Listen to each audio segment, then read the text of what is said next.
Mu minsi yashize twari muri semina imwe ndimo nsobanura ukuntu uburanga cyangwa se uko umuntu asa inyuma nta ruhare na ruto bigira mu kuba umuntu yakubaka urugo rwiza, bityo umuntu akwiye kureba umutima kuruta kwita ku buranga.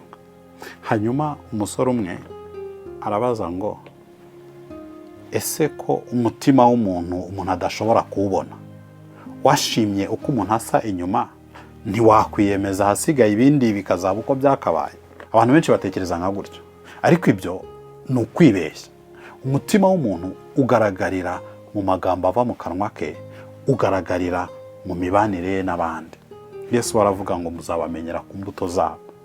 Ni ukuvuga ngo umuntu ubasha kumumenya muganiriye ukumva uko atekereza, wamenya umutima we ni bwoko ki. Urebye uko abana n'abandi wabasha kumenya umutima we ni bwoko ki.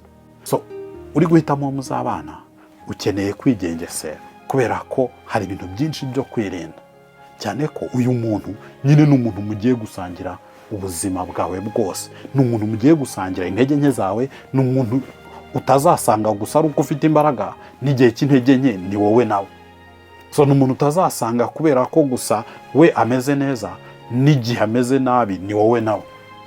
Ukeneye rero umuntu koko muri we mu buzima bwe ushobora kubona ko imibanire ye n'abandi ayifitemo ubwenge, ku buryo agaragaza ubugwaneza uko ibintu byaba bimeze kose, kandi afite rwose urukundo.